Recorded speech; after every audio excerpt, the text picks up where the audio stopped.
Good morning বন্ধুরা, আমি বৈশাখী তোমাদের সাথে এখন ভিডিও শেয়ার করতে আসলাম।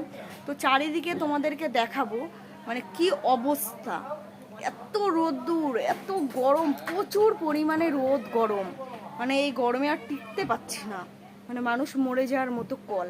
তো চলো তোমাদেরকে চারিদিকটা একটু দেখায় কি অবস্থা। এটা আমাদের বাড়ির সামনে, ভোর 5টার থেকে যে রোদ্দুর শুরু হয়, রোদ যায় বিকেল 5টারও পরে। দেখো চারিদিকে এত রোদ্দুরে কি বাঁচা যায় এত রোদ্দুরে? দেখো গাছপালাগুলোর অবস্থাগুলো দেখো বন্ধুরা, গাছপালাগুলোও মরে যাওয়ার মতো হচ্ছে। কিন্তু সকাল বিকেলে আমরা জল দিয়ে বাঁচাই গাছপালাগুলো, প্রত্যেক দিন জল দিই।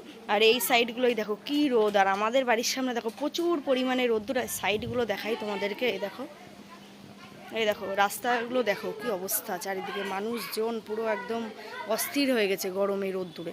আর এখন তো জ্যৈষ্ঠ মাস পড়ে গেছে, আর এখন তো রোদ হবেই। দেখো চারিদিকটা কি অবস্থা, কি করবো, কিছুই করার নেই।